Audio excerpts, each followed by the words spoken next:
Good evening.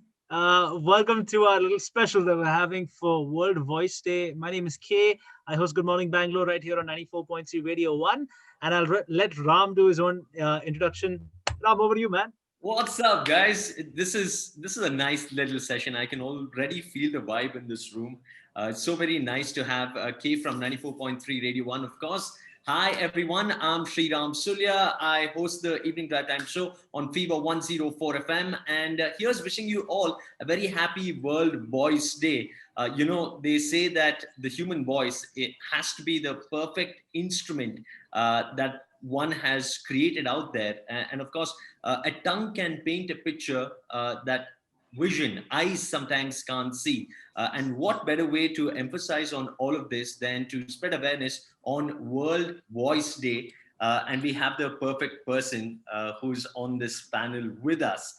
We, of course, have renowned ENT specialist from Sakra World Hospital, Dr. Shantanu Tandon. How are you?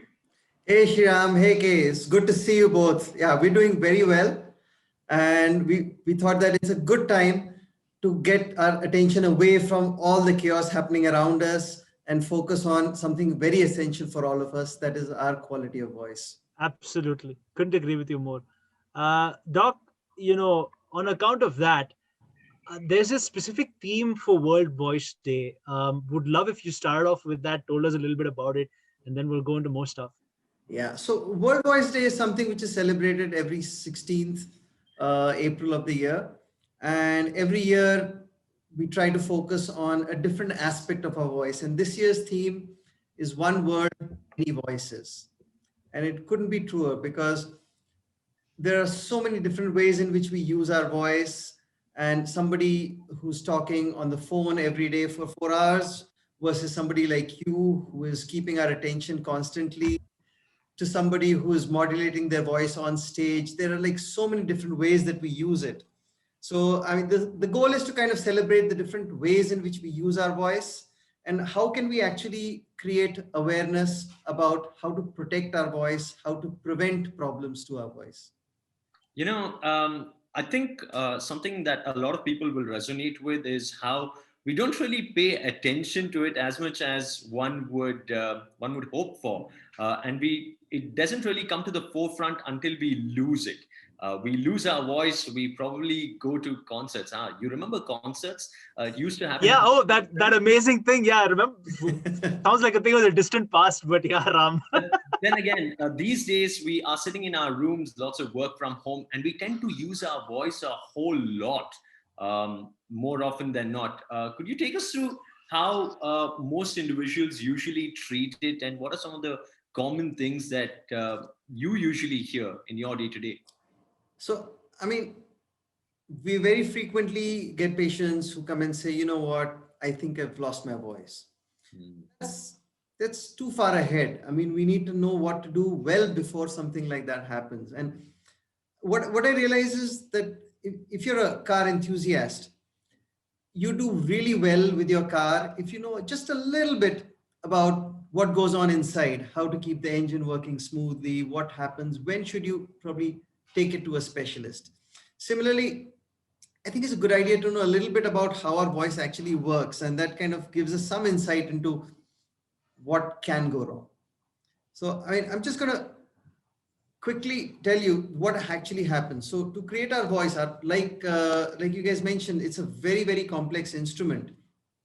And what usually happens is we need 3 parts of our body to get a good quality sound out there. Now, the most common and something that everybody knows is our vocal cords, which are like the strings of a guitar, and they move in and out, but they also vibrate. And that changes our pitch, our tone, etc. But to create good strength to our voice, we need to generate pressure. So our air, which goes into our lungs, we take in and blow it out. And when it actually blows out, it vibrates the vocal cords.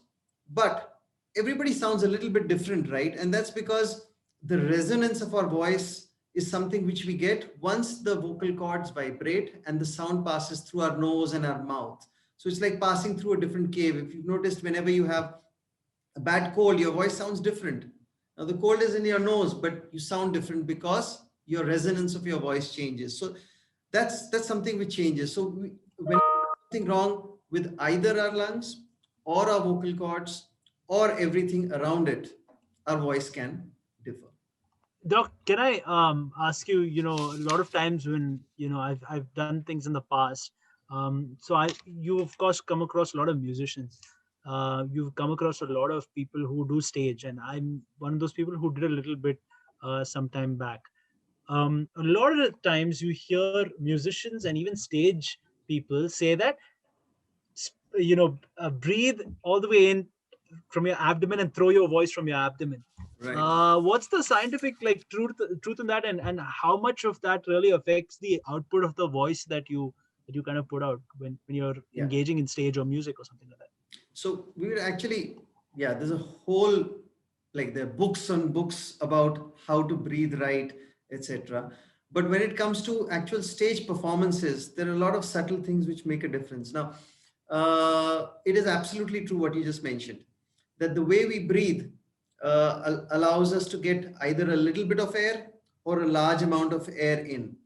And that helps us to maintain a pitch or a tone whenever we're holding a tone. So for example, if we're holding a particular note, as good our breathing is, it would determine how well we work. So we say we should do something called diaphragmatic inspiration, or basically when we inhale air, we should actually see our stomach getting pushed out, because that means that the diaphragm has been pushed as much as possible. Now, if that's happened, it's created larger space. So in one breath, we're getting a lot of air.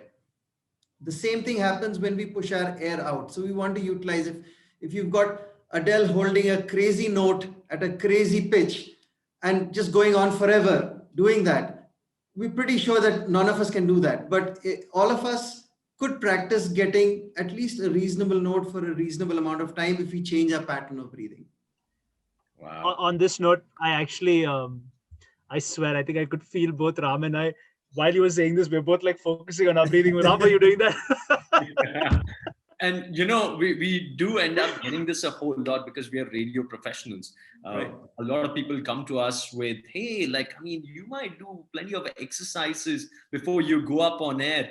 Do you try and avoid cold items? Do you always have something warm so that your throat is always in mint condition? Right. There's also a huge thing with voiceover artists and people who aspire to have a raspy, bassy voice, and a lot of smoking. People actually smoke sometimes to create a very bassy, raspy voice. That's in the voiceover industry as well. But I do know for a fact that you visit a hospital and the first thing you're asked is, are you a smoker? Yep. For more reasons than one. But before I actually talk about that, I'm just going to quickly show you one small video. Sure. Yeah. Which will just show us what exactly tends to happen when we're trying to do something crazy. Doc, is this a video of who? Like, So, whose video is this? Is no, we won't go to that. I'll just show you 1 second. Okay. Ram, he shows this video. I'll ask you a question about your voice. And this is one that I'm sure will tickle a lot of funny bones after he shows us this video. Because I think from the voice perspective, we all have so many stories, right? Like, I have a couple that I can think of. But we're gonna do that right after this video for sure. See what's going on? Okay.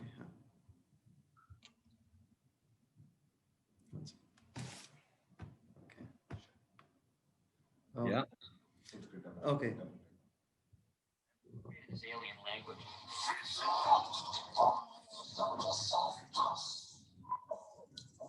So there are a few things you'll notice there.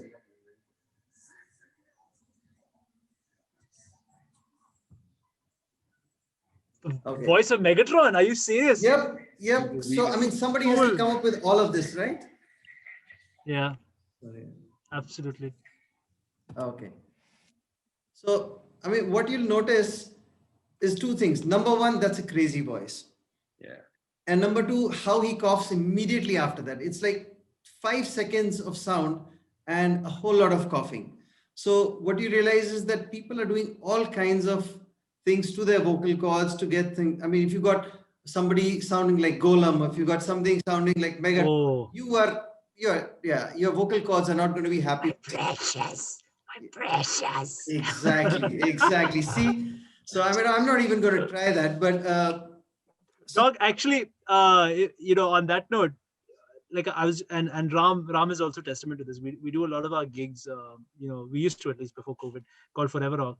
There have been some mental singers there, but there's a lot of the genre of heavy metal singers, and they're like, like Ram. What's the term, Ram? Like it's It's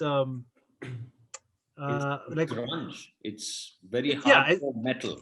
yeah, Where like they're like screaming. How do those guys like manage? And also, I'm sure there's a routine that they have, not to kind of take through their little. okay, so if you've noticed, people who are singing heavy metal, or for that matter, even a lot of other stage artists also, their face is usually never relaxed. Tra la la la la la la. They are really stretching all their facial muscles. They are stretching all their neck muscles. Now, why that happens is to create a normal sound, we don't need too much of effort. But when we try to stretch our boundaries, we start using a lot of extra muscles. It's like this: if somebody picks up a key or a glass over here, I just use my hand. But if somebody tells me to pick up this whole table that I'm sitting in front of on a daily basis, I'll bend down, I'll use all my back muscles. Now that's okay once or twice, but after some time it starts paining. And that's because I'm using the wrong set of muscles. Now, Mm. thing happens for our voice. If we're trying to do something which we normally should not be able to, some people are extra special and they're managing, but eventually we end up straining all our neck muscles, all our facial muscles, and that shows on stage. yeah. For them, it looks a little effortless. When we actually try to do something like that, we realize how strainful it is. So it's definitely, I mean, if you got Steven Tyler singing amazing in the background, you know for a fact that his face is not looking great. And On that note, I actually want to ask Ram. Ram, what's your craziest story of when you've lost your voice? And be honest. Oh, this happened recently. Oh, I let's hear. actually traveled to Vizag for a gig, and I host corporate shows as well. And this was one of those high energy ones. Ah, Over 250 people. They want all the participants to be in really high energy. So you end up throwing your voice so much on the microphone that by the end of the day, you've completely lost your voice, just completely dead, and you're wondering what really happened there. So that happens, and you tend to get carried away when you're in this spot somewhere, right? And you don't know how much you're straining your vocal cords until it's gone. yeah, absolutely, absolutely. And What about then, for you, Kay? so me, it's always it used to be okay. Like by default, I would know that this would happen, especially if I'm a little careless on New Year's Eve. New Year's Eve. New Year's Eve is the worst, the day I hate because, by the way, Dr. Chandru, if you don't know, as jocks, some of us like to come in and do a live show on the first day of the year because we're eternal optimists. Let's start off the day, oh, start off wow. the year on a great note. So whether we partied a lot or not, we are still there. So for Ram, it's a little easier, I think, because he can go back and sleep because he does an evening show. Yeah. But for me, a lot of times, and I kid you not, okay, so I finish partying at like 3:30 in the morning. My 3:30 to 5:30 is my sober up period, which means that coffee and like hydrating with water and you name it. I don't sleep that night.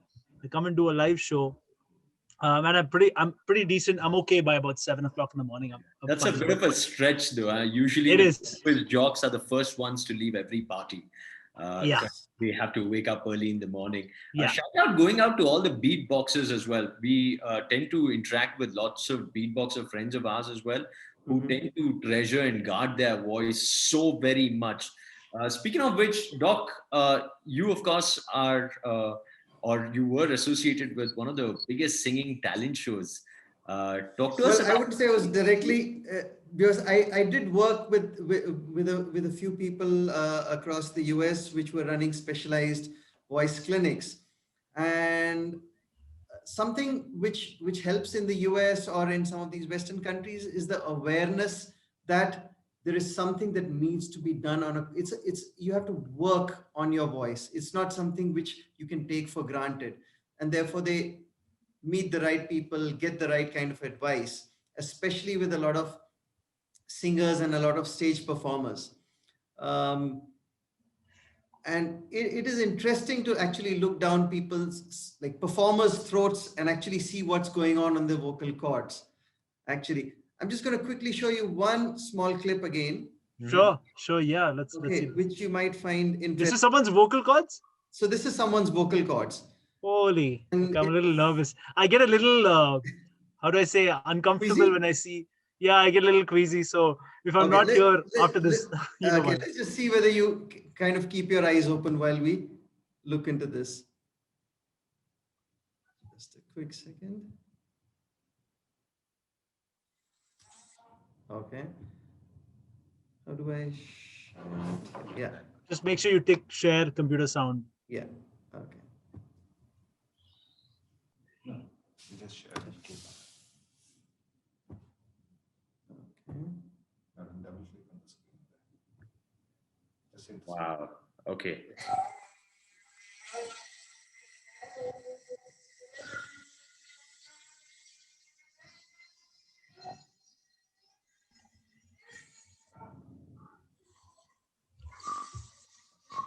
Oh my God.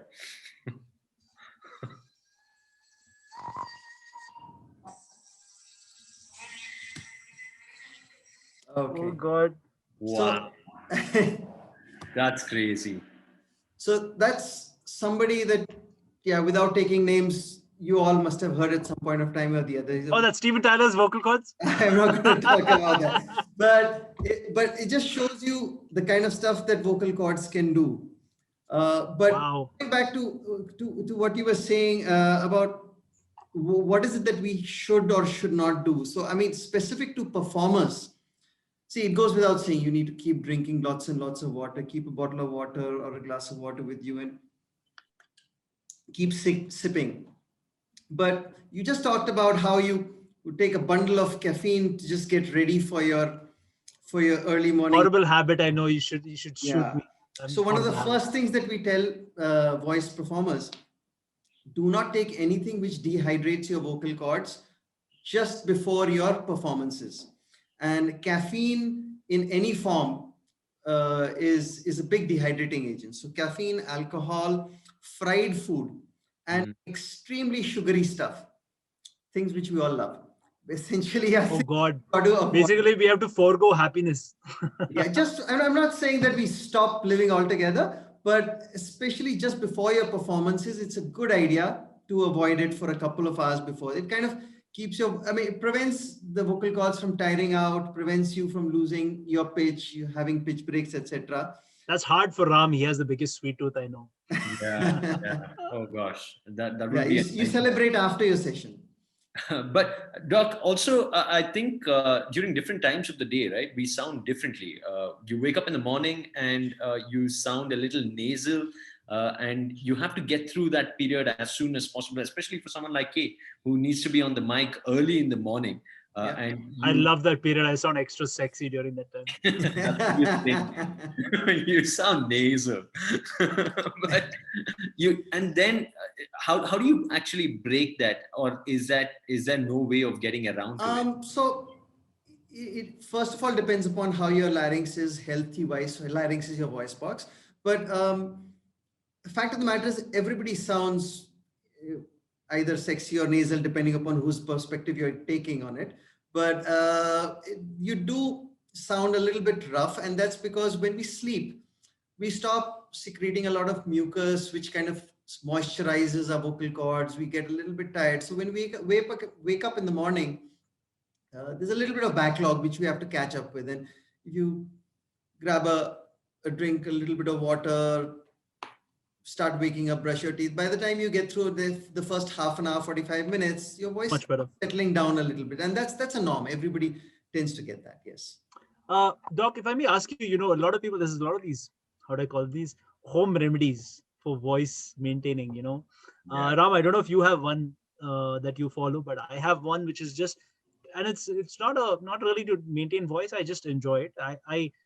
I enjoy sipping hot water through the day. Right? Yeah.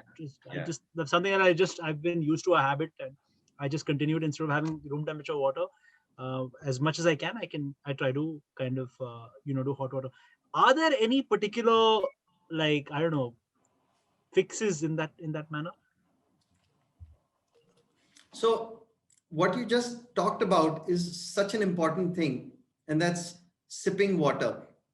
A lot of people who are told that they should drink a lot of water, they get up and first thing in the morning, they'll have 2 liters of water in the morning, and then for the rest of the day, they're not going to have anything except for tea and coffee, and then maybe a little bit in the night.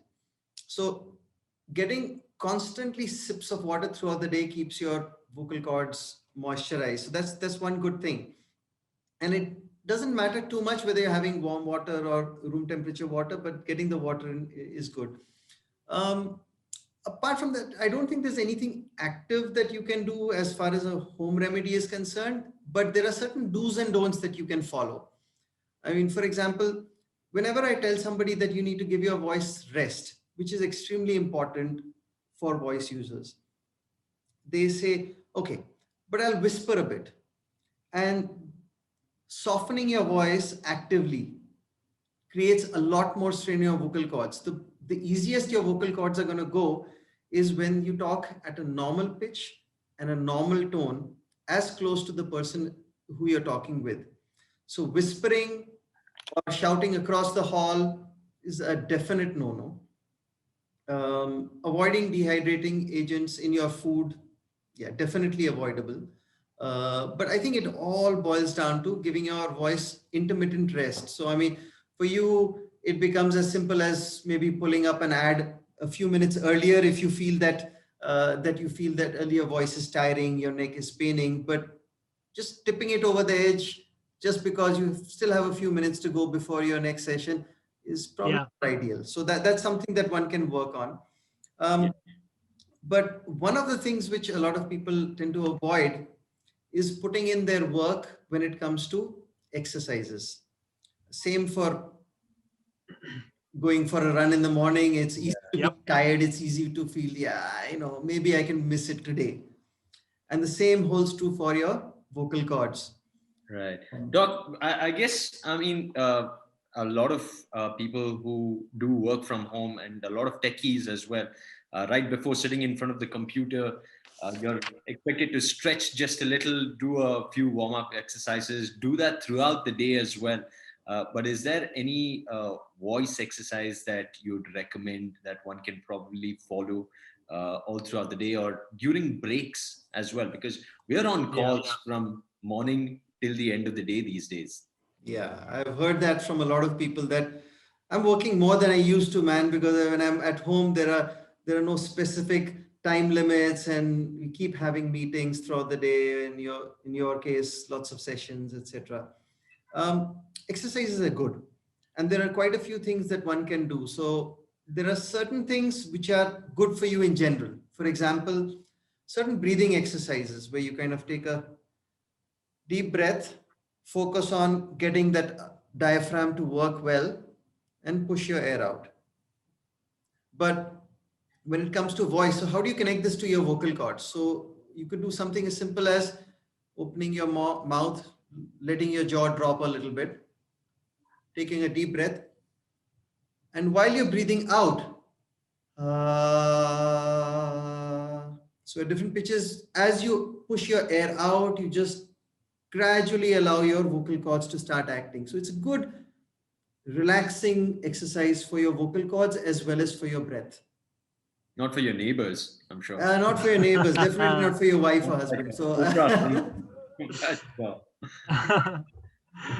but another thing that a lot of people do when they're doing a proper stage performance is a more prolific kind of exercise where they do simple things, something known as a lip trill, which I don't know, a lot of you may have heard and done. And yeah, so doing lip trills is extremely important. It's something that that all voice performance should be doing. It's easy to do. It looks really funny and silly, but you just get your fingers up, push it across, keep your lips together,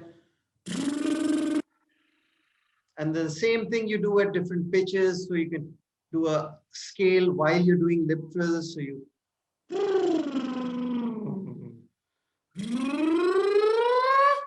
and all of these are good for your voice. It's good for your vocal cords. It's a good kickstarter to the process. So that's something which works. There are a whole lot. I mean, if you go online, if you meet a vocal trainer, you'll get a lot of this information. How to work it into your daily routine is what is important, I think. Correct. So, Doc, if I can, ask you, like a lot of people, we spoke about the whole waking up, warming up your vocal cords. We spoke about how you keep it active through the day. But when you go to bed at night, is there, I mean, especially for people who want to take care of their voice, is there like a night kind of, is there a routine, something, or what do you generally recommend to your patients, to your who come in Go to and sleep. ask? Yeah, before you go to sleep. Just that? That's simple? Well, It's not simple. I should give that excuse at work more often. I need to sleep. I need to sleep just to, It's so difficult though, because we're always on our phones at all times. I plan on sleeping at 10:30 at night. I sleep at 2:30 in the morning. Yeah. Yeah, so that's not great. So obviously, no, I think when it comes to what are the good do's and don'ts, getting a good night's sleep is surprisingly more helpful than a lot of people give it credit for. But again, I keep coming back to some exercises, and keep coming back to a lot of water, and keep coming back to the certain things in your food that you want to avoid. So I don't think that drastically changes. But what does happen is, as the day progresses, we use our vocal cords a lot more. So we speak or sing or perform a lot more through the day. And like any muscle, our vocal cords will get tired.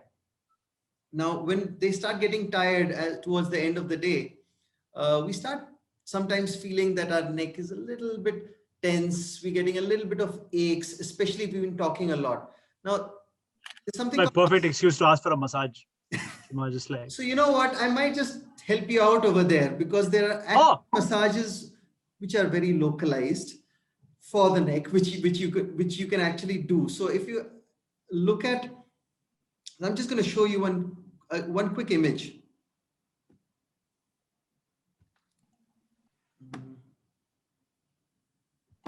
Ram, on that note, before Doc shows us that image, I just realized that you and I, as radio professionals, our voices are extremely different. Like, as people know that different jocks have different styles, the way they speak and things like that. I'm very loud. I am always throwing my voice. Whereas something I really admire about you is that how you conserve and you drop down so nicely. And I rarely see you yelling into the mic the way that I do. Yeah. I think that also goes a long way, because it helps you kind of conserve, right? And like, it helps you in the long run for sure. Am I right? Absolutely. Yeah, I mean, I've learned it the hard way. However, sometimes, like I said, you have to give it that energy, right? We do something called as MOVE, which stands for Movement Orchestrates Vocal Expressions. So the more we move, the more we are able to express. And you really need to feel it for one to actually understand the kind of excitement that we are having. And we are in the profession of making you feel good as you're listening to us. So it's all about the feel good vibe that we have to bring it. We need to feel it to actually make someone else understand or make someone else feel better about themselves. So that's our line of work in a gist. Totally agree. Yeah. Yes. So, if you manage to pull up the picture, Doc? Yeah. So this is. Can you see this? Yeah. So yeah. If you pay attention, these are the three common areas where we end up feeling tense or tired if you had a long vocal day. And that's because you have a bunch of sets of muscles over here, which tend to go into spasm. And if you don't pay attention to this, you can actually develop something called muscle tension dysphonia. Dysphonia means change in voice. So people who just ignore this over a period of time, they start getting change in the voice. And it's not got to do anything with the vocal cords. It's got to do with all the other muscles, and they tend to start Right. having problems. So just doing a little bit of massage in the corners of where your Adam's, just go aside from your Adam's apple and slightly above, you'll feel one point where if you do a little bit of regular massages, especially when you're feeling tired. Second is this area over here, and the third is the lower part of the jaw over here. So these are some common areas where if you do a little bit of massage, you will start feeling a little bit more relaxed. You've got some Right. doing it for you, probably a little more relaxed. But Doc, I think overall, I mean, in our country, at least once a newborn is born, there are your vocal, your eye, your hearing tests. But after that, I've rarely seen anyone pay any prominence to voice per se. Do you feel it's an Indian thing? Or overall, is this the sentiment all across the world as such? um, I would say that people who have a problem in the ear are more likely to go and get their ears checked out with an ENT rather than a problem with the voice. And that's partly because of this lack of awareness. A lot of people know that you need to go to an ENT for a ear or a nose problem. But a lot of people don't realize that a voice problem is something which can be dealt with. They say, "Arey, this is Yeah. something which happens." I mean, you just kind of get over with.